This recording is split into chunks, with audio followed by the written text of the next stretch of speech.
Welcome aboard of Viajero, Travel with Passion, where we embark on journeys that inspire the soul. I'm your guide, Sam Waters, and together we'll uncover Europe's hidden gems, share unforgettable experiences, and dive deep into the heart of travel.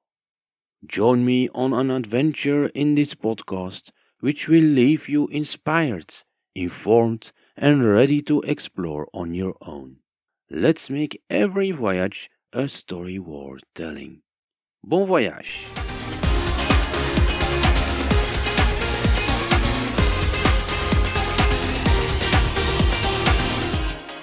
Lisbon, Portugal, Episode 4 Gastronomy. What is absolutely one of the best parts of any unforgettable vacation? It is the amazing food. It is tasting something new, something truly local, something you can't get anywhere else. In this fourth episode, we are diving deep into the tastiest aspects of your Lisbon trip, the local gastronomy. We are uncovering how to experience the unique Portuguese culinary flavors in Lisbon. I'm going to share my personal tips and tricks to get more out of your restaurant visits, as well as some cultural habits to get a more local experience. I'll tell you exactly where to find the mouth-watering and must-try typical local dishes, so you are able to spot some great authentic restaurants away from the tourist traps. Get ready for a complete culinary roadmap of Lisbon. This episode will cover everything from your morning breakfast routine to the late night dinner dishes. I also talk about the savory street food snacks and, of course, the heavenly famous Portuguese pastries that pair perfectly with the local coffee.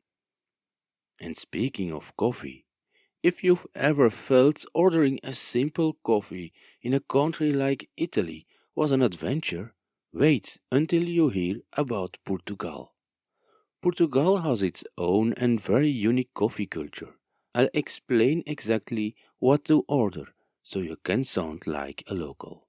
This episode is your ultimate culinary Lisbon guide. Listen to this gastronomic podcast episode to walk through what to eat and drink, where to enjoy the greatest foods in Lisbon, and how to navigate Portugal's wonderful and surprising restaurant culture. So grab a pastel de nata, pour yourself a bica, and sit back. This is the most tasteful episode of our podcast, Lisbon Inside Tips.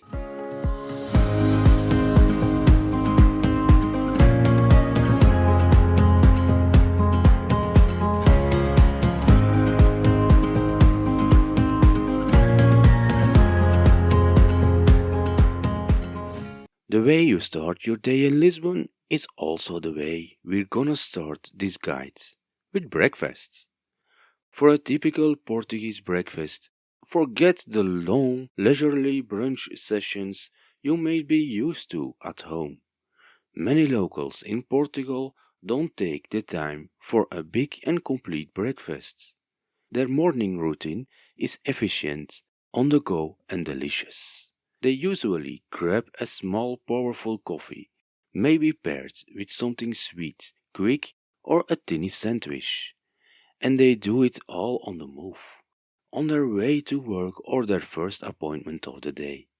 This is why you see many locals in the morning standing at the counter of a pasteleria, in a padaria, or maybe in a small neighborhood bar or at a tiny kiosk.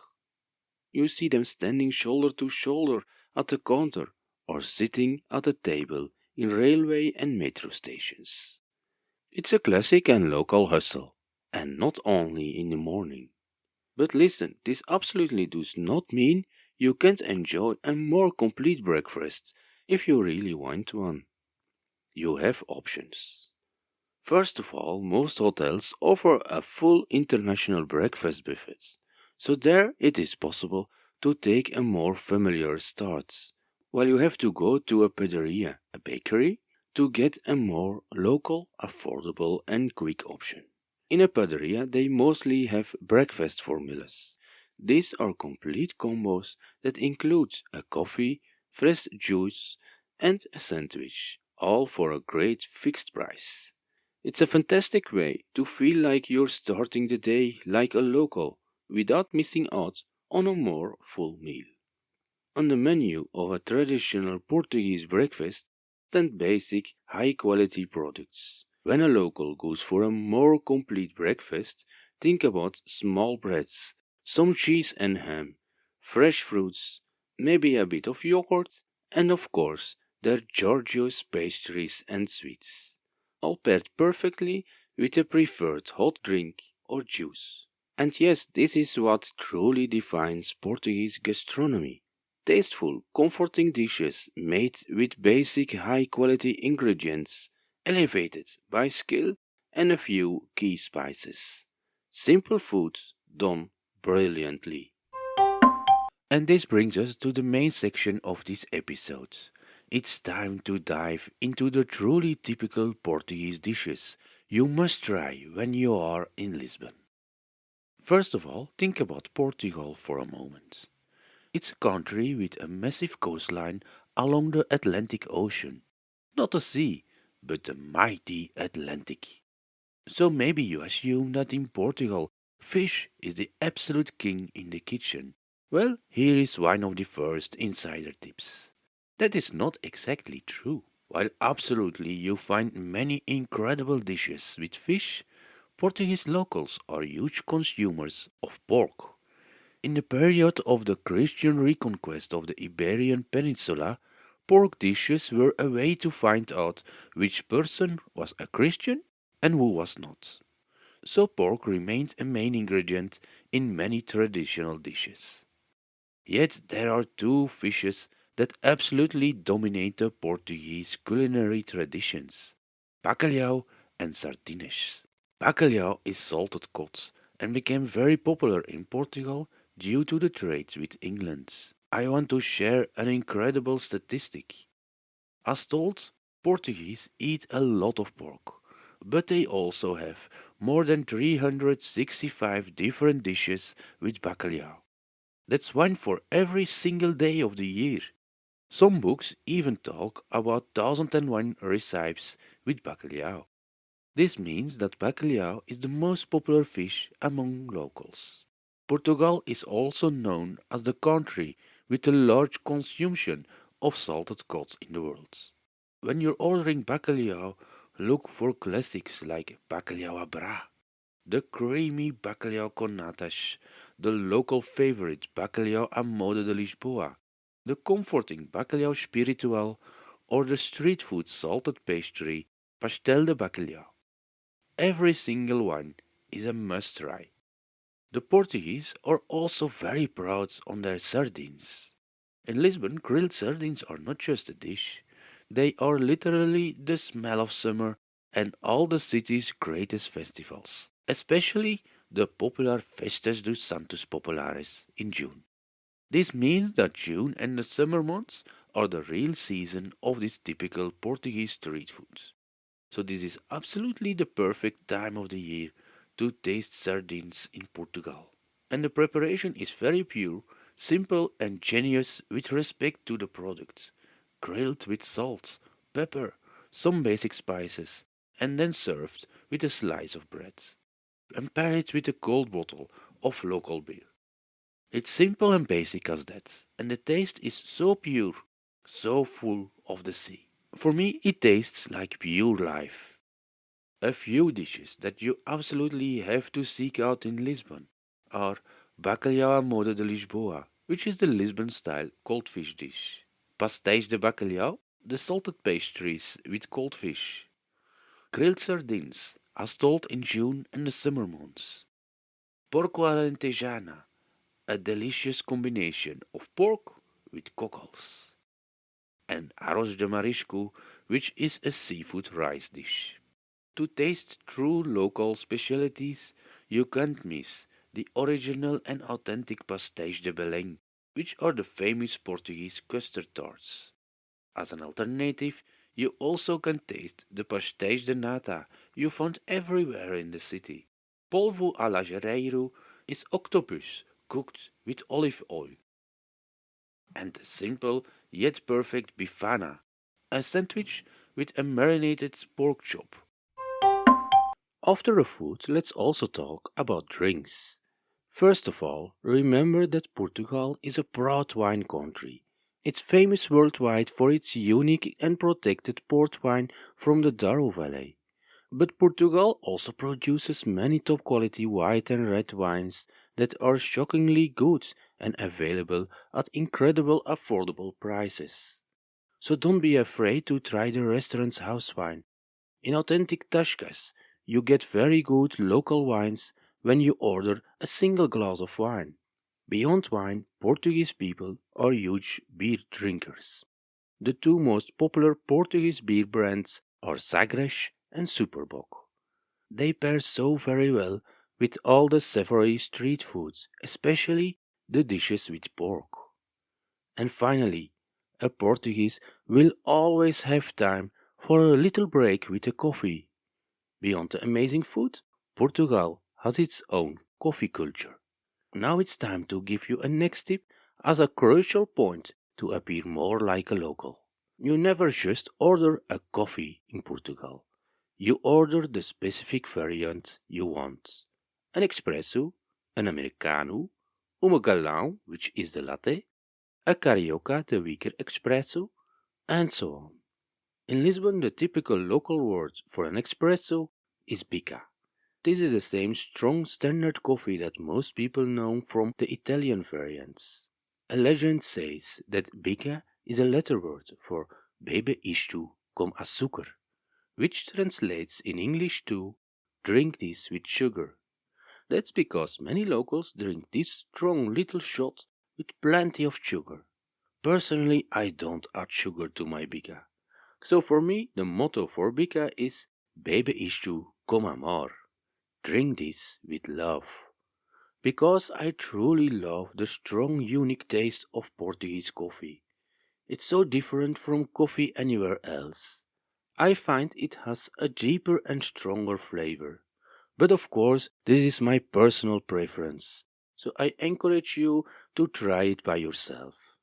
Take a look at a specific post about coffee in Portugal on lindoportugal.eu for a complete overview of all the coffee variants.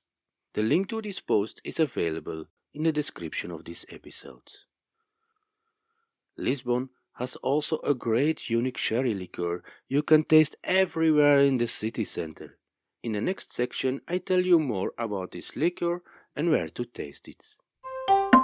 Now you know what to eat and what to drink. Let's be honest, half of the fun and the experience is finding the perfect spot. So the next question is, where can you taste these mouth-watering typical Portuguese dishes? First I'll go for the sweet and salty pastries and snacks. For pastries, you have many options. Almost everywhere in the city you can taste the local pastries. At kiosks, pastelerias, paderias, and so on. But I definitely recommend places like Confeiteria Nacional and Manteigueria for truly excellent pastéis de nata and other snacks. While for the original and authentic Portuguese custard tarts, you must make a pilgrimage to Pastéis de Belém. Only the custard tarts from the Pasteleria Pastéis de Belém may be called Pastéis de Belém. All the others have to be called Pastéis de Nata or something different. Because Pastéis de Belém is a protected label and the original recipe is a big secret. Only a few people know the recipe. You'll find the legendary Pasteleria in Belém, close to the Geronimus monastery. It's absolute a trip worth making. Serious food lovers have to visit the Ribeira Time Out Market at Kaiser Sodré. It is not just a food hall. There is a high-stakes competition between the top chefs of Lisbon to have a food stall inside this famous market. You really have to visit this market hall once. even if it's just to stroll around and feel the atmosphere. It is not the cheapest place for a meal, but the quality and the unique experience are absolutely worth the splurge.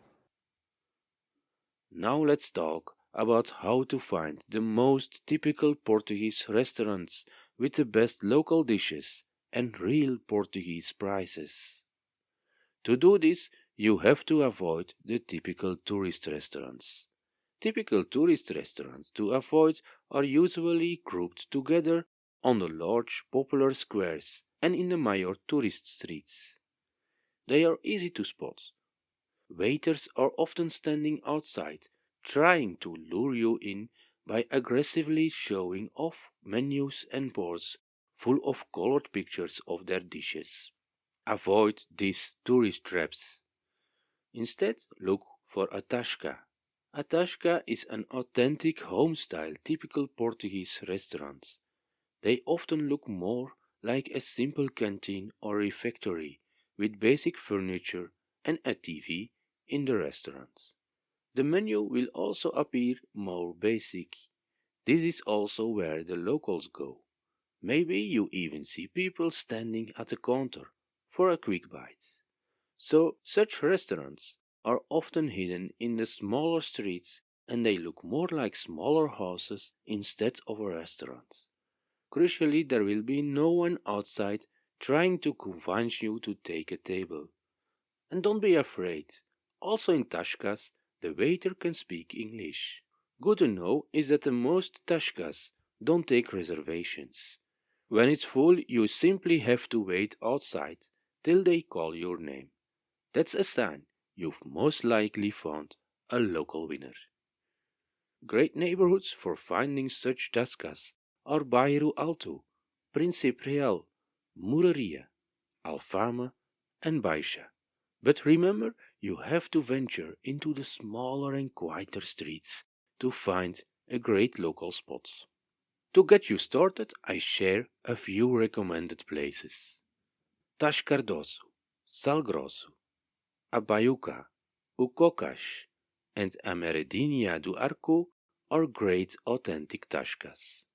While you have to visit Casa das Bifanas for the iconic pork sandwich, and for a next level experience, Bairro do Avilas is a must visit. This is one building with four different restaurant concepts, all from the same Portuguese top chef, José Avilas.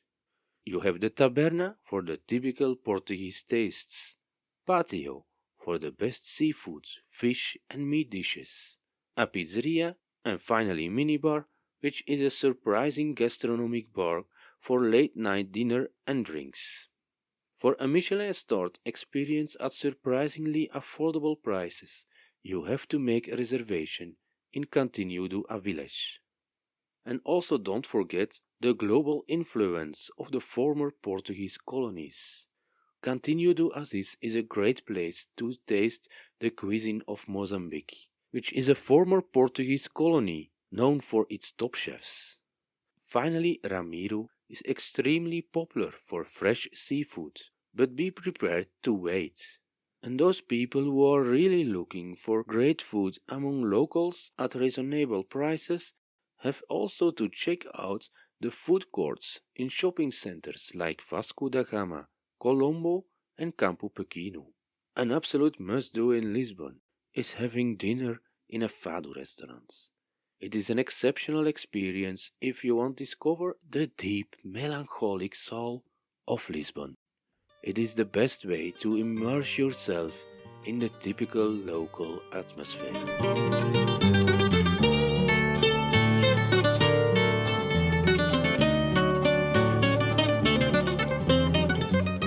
You'll find fado restaurants all over the city, while most are in Alfama, Muraria, and Bairro Alto. They range from basic and affordable spots with amazing food and great fadistas to high-end establishments where you absolutely need a reservation and a minimum spend. The main clue here is to find a fado house that respects the tradition. Avoid the tourist traps that prioritize profits over the music. The most authentic and traditional fado experience is still found in Alfama and Mureria. Because Mureria is known as o berço do fado, the cradle of the fado. This is where the first fadista, Maria Severa, lived in the 19th century. Her former home is now a popular fado house with the name Maria de Mureria. Bairro Alto is more popular for the fado of the 60s of the 20th century, which was to attract a newer and broader audience, while the origin of the traditional fado dates back to the 19th century. Due to the influences of Bairro Alto, fado became more accessible for a wider audience and also on television. One of my personal favorite fado houses is Porta d'Alfama. And if you're looking for an affordable fado experience where reservations for a smaller group aren't strictly necessary, try Pastel do Fado. Of course, when you are with a larger group, it is always better to make a reservation, regardless of the type of restaurant. And last but not least, you'll find tons of great typical Portuguese street food and drinks almost everywhere throughout Lisbon. The kiosks and mobile stalls on the squares, in breathtaking gardens or picturesque viewpoints, os miradouros are fantastic places to grab a quick meal or a drink while you simply soak in the view. This is one of the big charms of Lisbon. For mobile stalls, what they sell changes with the season.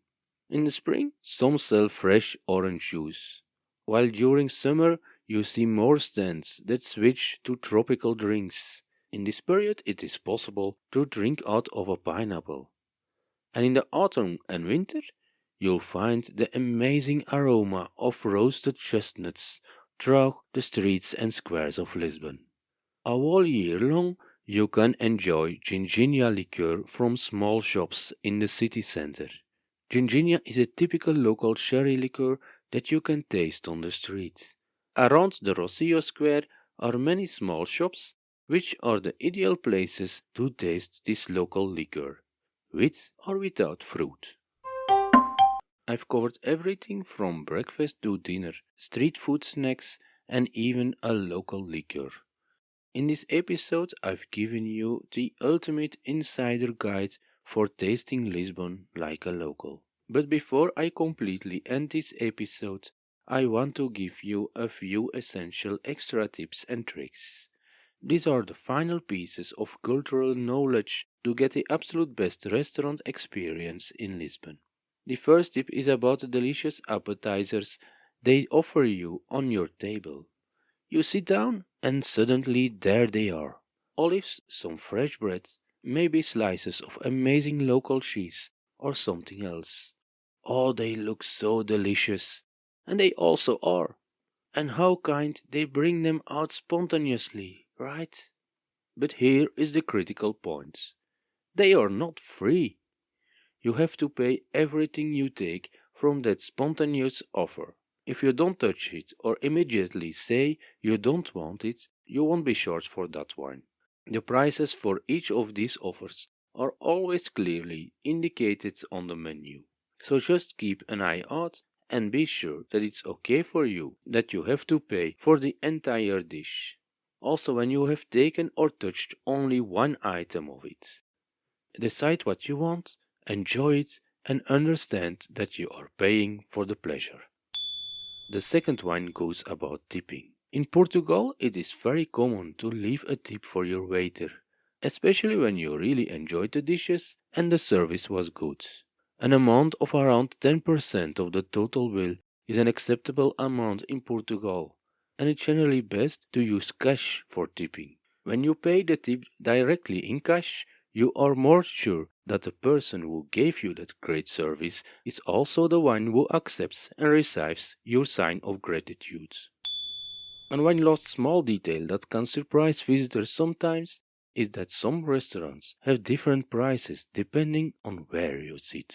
When you go for a table outside on the terrace, enjoying that warm Lisbon sun and the atmosphere, it is possible that the prices may be around 10% higher compared to sitting inside.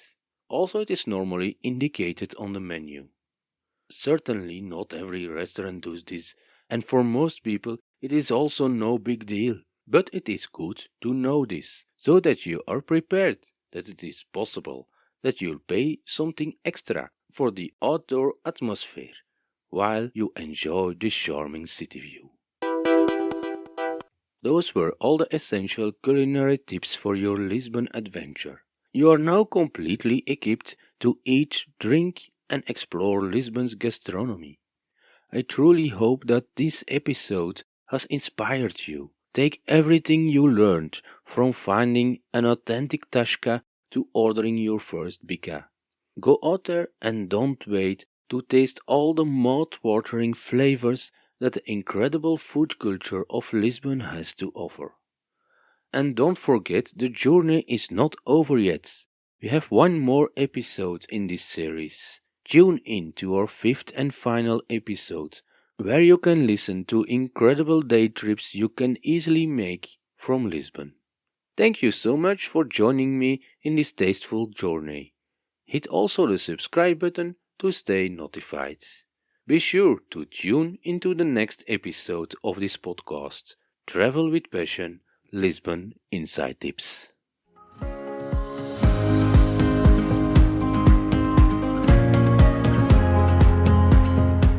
Thank you for listening to this episode. Don't hesitate to give your review and subscribe to follow us.